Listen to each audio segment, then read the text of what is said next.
상당히 오랜만에 뵙는 예. 것 같습니다. 뭐 국내에 안 계신 동안에도 여러 가지 일이 벌어졌고 예. 지금은 좀 상상할 수 없는 그런 국면이 펼쳐지고 있는 상황인데 대통령 탄핵 심판 얘기부터 좀 해보겠습니다.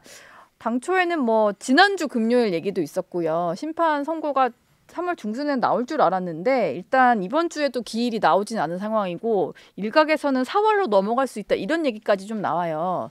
총리님이 보시기에는 언제쯤이면 결과가 나올 것 같다 아니면 언제쯤에는 좀 나와야 된다 이렇게 보시나요? 우선은 지금의 혼란을 조기에 수습하려면 빨리 인용되는 게 가장 효과적이지요. 예. 그런데 문형배 소장 대행께서 지금까지 진행해 온 거 보면 서두르고 싶었을 거예요. 변론 과정은 굉장히 속도감 있게 진행됐잖아요. 예. 좀 비난을 받을 정도로. 네. 그런데 변론이 끝나고 나서부터 지금 오리무중인데요. 뭔가 뜻대로 안 되는 상황이 벌어지고 있는 것은 아닌가 그런 생각이 드네요. 네. 문형배 소장이 계획했던 것이 예. 여의치 않아 보인다. 네. 그런 점에서는 뭐 어쩌고 저쩌고 하는 여러 가지 억측이 나오는데 예. 그중에 어느 것이다 제가 찍기는 좀 어렵습니다만 그러나 상당히 어려운 상황이 지금 벌어지고 있구나 네. 이렇게 생각합니다. 문영배 소장 입장에서는 어느 본인이 생각한 대로 계획대로 끌고 나가기에는 좀 상황이 그렇습니다. 그대로 가지 않는 것 같다. 지금 한남동 관저에 대통령이 머무르고 있습니다. 구속 취소 결정 이후에 석방이 된 상태로 관저에 있는데 헌재 선고와 관련해서는 아무런 메시지도 내지 않겠다는 입장인 것 같아요. 근데 주변에서는 계속 선고 전에 승복 메시지가 나와야 된다 이런 얘기를 하잖아요. 네. 필요한 메시지라고 보시나요? 저는 그렇게 생각했습니다. 예. 윤석열 대통령과 이재명 대표 두 분이 각각 헌재 또는 법원의 예. 판단에 승복하겠다는 걸 미리 선언을 해주면 좋겠다. 예. 그리고 지지자를 설득하는 것이 혼란의 수습에 도움이 되겠다 이렇게 판단했어요. 네. 만약 그렇지 않고 지지자들 선동하면서 계속 그 헌재나 법원을 흔들어대는 이런 행태를 계속하면 국가 위기가 더 심해질 것이다. 예. 그런 우려 때문에 그런 제안을 했었는데요. 네. 지금 국민의힘에서는 승복하겠다는 얘기가 나온 건 그나마 다행이라고 생각합니다만 윤석열 대통령 입장에서는 글쎄 너무 나서는 것이 좋지 않다는 판단을 하고 있는지 모르겠습니다만은 네. 승복하겠다는 얘기를 미리 해주는 게 혼란의 수습에 도움이 될 것 같다 이렇게 생각합니다. 이재명 민주당 대표 같은 경우는 지난주에 저희가 지난주 수요일에 이 자리에 모셔서 한번 얘기를 들어봤었는데 그때 헌재 결정은 당연히 승복하는 거다 이런 취지 얘기를 했었어요. 근데 그게 방송에서 한 얘기다 보니까 그렇게 지나가듯이 할 게 아니라 그냥 정말로 이제 공식적인 멘트를 할 필요가 있다 이런 얘기가 추가로 나오는 것 같더라고요. 네, 이재명 대표는 헌재뿐만 아니라 법원에 여러 가지 예. 문제가 지금 걸려 있잖아요. 거기에 대해서도 지지자들 설득해 가면서 받아들이자 이런 말씀을 해주는 게 사회를 안정시키는 데 도움이 되지 않을까 생각합니다. 예. 헌재라는 건 단심제니까 네. 한 번으로 끝나는 거니까 승복 안 할래 안 할 수는 없죠. 그런데 예. 그 이후에 헌재 결정 이후의 우리 사회가 어떻게 될 것인가 우려되는 바가 많지 않습니까? 네. 그래서 미리 승복 선언을 하고 지지자들 설득해달라 하는 게 제 제안이었습니다. 예. 이재명 대표는 본인의 어떤 사법 리스크에 대해서 뭐 대통령이 당선이 되면 재판이 정지되는 게 다수설이다 이런 얘기를 좀 했었는데요. 지금 총리님 얘기하시는 걸 보면 이재명 대표가 본인이 받고 있는 형사 재판에 대해서도 승복하겠다는 메시지를 내야 된다 이런 말씀이시잖아요. 그럼요. 네, 그럼요. 그러면은 일단 그 메시지를 낼지도 모르겠습니다만 좀 더 나가서 다음 주에 공직선거법 2심 선고가 있으니까 그럴 경우에는 대선 전에 본인의 어떤 재판을 빨리 결론을 내달라거나 대법원에 그 선고를 좀 빨리 진행해달라는 촉구 메시지 이런 것도 좀 나와야 된다고 보세요? 그럼요. 예. 왜냐하면 본인은 무죄라고 그렇게 주장하시니까 예. 무죄라면 빨리 무죄 확정을 받는 게 더 좋지 않겠습니까? 그게 더 홀가분하죠. 네, 그리고 이 정치 일정이나 국민들의 생각에도 좀 불확실성을 제거한다는 의미에서 예. 빨리 해달라고 요구하면 더 본인 인기가 올라갈 거예요. 메시지를 좀 요구를 하고 계신데 일단 화답은 없는 상태라 조금 네. 더 지켜봐야 될 것 같습니다. 지금 광장에는 탄핵을 찬성하는 집회 또 반대하는 집회로 갈라져서 이게 그냥 중도층에 있는 국민들이 보기에는 좀 위험하다 싶을 정도로 충돌을 하는 모습이에요. 물리적인 충돌이 아니라 심리적으로 좀 이제 내전 상태까지 가는 상황 같은데 정치권에서 이거를 사실 수습을 해야 될 텐데 오히려 좀 부추기는 모습이거든요. 좀 어떻게 보고 계세요? 네, 쉽지는 않겠습니다만은 정치권은 국회 안으로 들어가야 됩니다. 예. 국가적으로 할 일이 지금 태산인데 정치권 자체가 지지자들 자꾸 선동하고 이렇게 돼 있으니까 이 혼란이 더 커지는 거거든요. 네. 그래서 탄핵은 헌법재판소에 그리고 여러 재판은 법원에 맡겨두고 네. 정치권은 정치 본연의 역할을 하는 것이 국가에 도움이 되겠다고 생각합니다. 민주당은 아예 천막까지 치고 장외에서 뭐 최고위원회도 열고 뭐 그렇게 하고 있거든요. 글쎄요, 무슨 일이 있었는지 모르겠는데 어느 날 갑자기 단식을 한다, 삭발을 한다, 네. 또 머리카락 가지고 뭘 만들어서 헌재에 보낸다 이러는데 네. 보기에 흉해요.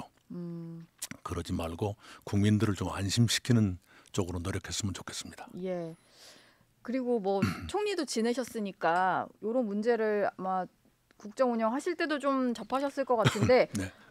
얼마 전에 미국 에너지부에서 한국을 민간 국가로 추가했다라고 공식 인정을 했어요. 네, 근데 네. 이것 지정된 게 바이든 행정부 말미, 그러니까 지난 1월에 지정이 됐고 정부는 2달 동안 모르고 있다가 뒤늦게 좀 파악이 된 그런 상황인데 이걸 놓고 국민의힘에서는 이재명 대표의 어떤 친중 반미 행보 때문이다 뭐 이런 얘기를 하고 민주당에서는 비상계엄을 했기 때문이다. 그리고 이재명 대표는 너무 핵무장론을 내세우면서 좀 허세를 떨어서 그렇다 뭐 이런 얘기를 해요. 이제 이걸 놓고도 같이 공동 대응해보자라기보다는 너 때문이야 뭐 이런 얘기를 하거든요.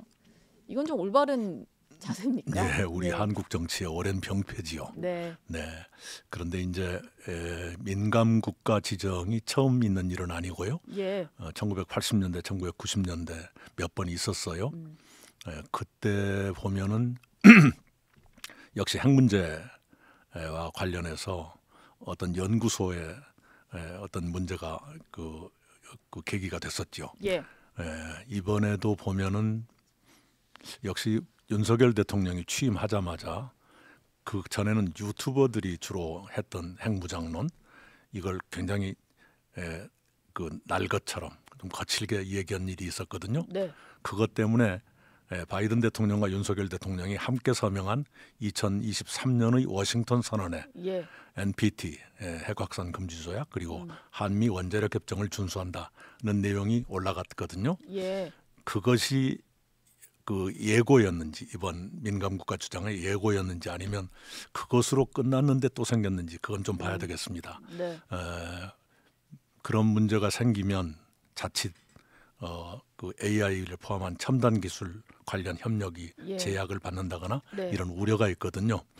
그래서 그런 일이 없도록 대미 외교를 빨리 서둘러야 되겠는데 지금 정부가 공백이 많아서 네. 걱정이고요. 예. 불행 중 다행인 것은 미국에서 설명하기를 연구소의 보안 문제 때문이었다 네. 이런 설명이 있었고 예. 그런 지정이 있었다고 하더라도 한미 간의 기술 첨단 기술 관련 협력은 추가로 제약되지 않을 것이다 네. 이런 발표를 했어요. 그래서 조금 안정되는 기류는 있습니다만 빨리 정부의 공백이 메꿔지길 바랍니다. 네. 한덕수 총리의 조기 복귀가 필요하다고 생각합니다. 한덕수 총리 지금 선고기일조차 잡히지 않고 있는데 총리님은 보시기에 지금 최상목 권한대행 상태로 계속 가는 것보다는 한덕수 총리가 빨리 복귀해서 한덕수 대행으로 진행이 돼야 된다 이렇게 보시나 봐요. 미국이 인정하는 미국통이거든요. 예. 한덕수 총리께서 네. 하버드 대학을 나왔고 주미 대사를 했고 예. 또 오랫동안 경제 분야에서 일을 하신 분이니까 잘 하실 거라고 보고요. 미국도 한덕수 총리라면 대화 상대로 인정을 할 거예요. 본인들이 약간 부통령급으로 생각을 할 테니까요. 네, 네, 예. 네. 알겠습니다. 오늘 일정 좀 여쭤봐야 될 것 같아요. 대구를 내려가시는데 헌법 개정 결의 대회를 위해서 가시는 거더라고요. 네. 이번이 좀 개헌을 위한 적기다라고 보시는 것 같아요. 네. 근데 즉각적인 개헌 필요성을 얘기를 하시는데 좀 어떤 내용을 핵심적으로 얘기를 하시는지 좀 설명을 부탁드릴게요. 네, 기본적으로는 대통령의 권력을 책임 총리와 분산하는 것 그리고 대통령에게 권력이 주어지는 만큼 합당한 견제가 따라야 하는 것 예. 그런 것이 주된 내용일 겁니다. 요즘은 오히려 제왕적 국회를 어떻게 해야 되는 것 아니냐 그런 의견도 있는데 그것도 논의되면 좋겠죠. 네. 그동안에 현행 헌법이 시행된 지가 38년이 됐는데요. 네. 38년 동안 8명의 대통령이 있었어요. 그런데 세 번째 대통령 김대중 대통령부터 개헌 얘기를 했었어요. 제왕적 대통령의 권한을 분산하는 게 좋겠다. 분권형 얘기를 했었고 예. 8년 전 박근혜 대통령 탄핵 때도 헌법재판소가 제왕적 대통령제의 폐해 때문에 정경유착 같은 문제가 이렇게 끝나지 않는다 하는 예. 지적을 했었거든요. 그런 지적을 받으면서도 아무것도 못 해오다가 지금 같은 참담한 일을 당하고 있는 거거든요. 이번 사태는 제가 보기에 87년 체제의 파멸을 고하는 장송곡이다 저는 그렇게 들었는데요. 네. 이번에 이걸 고치지 않으면 이 문제가 그대로 커진 채로 계속될 거예요. 그리고 지금의 이 혼란, 내전이라고도 불리는 이 혼란이 조기 수습되지 못하고 잘못하면 장기화될 우려가 있거든요. 네. 그래서 개헌을 통해서 그런 사회적 긴장을 낮춰줄 필요가 있습니다. 예. 그리고 새로운 시대를 준비해야 되고요. 지금 뭐 조기 대선이 확정된 건 아닙니다. 뭐 조기 대선이 없을 수도 있잖아요. 근데 어쨌든 차기 대선들 주자들에게 물어보면 여권 잠룡들은 다 개헌하겠다고 얘기를 하고 또 적극적으로 나서는 분도 있는데 네. 이재명 대표는 그 얘기를 하면 이제 블랙홀이 된다라고 하면서 뭐 공식적인 반대도 아니지만 그냥 미루는 듯한 모습을 보여요. 이거는 좀 하기 싫어서 그런 걸까요? 왜 이렇게 외면을 하는 걸까요? 그분 입장에서는 지금의 판이 흔들리는 게 바람직하지 않다고 생각하겠지요. 예. 이대로 가면 대통령을 쉽게 될 것 같은데 판이 바뀌면 거기에 또 차질이 생길지 모른다. 네. 그 생각을 할지 모르겠어요. 상황 변경을 그냥 원치 않는 원치 건가요? 않을 겁니다. 네. 그러나 본인을 위해서도 개헌을 하는 게 더 이롭다고 저는 생각을 해요. 왜냐 그러면 예. 지금처럼 제왕적 권력을 놓고 사생 결단을 투쟁을 하는 이런 상태에서 대통령이 된다 하더라도 그분은 지금 이 혼란의 당사자 중에 한 분인데 네. 그대로 대통령이 된다면 이 혼란과 긴장 위에서 대통령이 된다는 뜻 아니겠어요? 예. 결코 행복하지 못할 거예요. 그러니까 본인을 위해서도 본인의 뭐랄까 불행한 결말을 막기 위해서라도 네. 지금의 대립과 충돌로 인한 사회적 긴장을 낮추는 조치가 필요할 건데 개헌이 가장 좋은 조치다 이런 얘기입니다.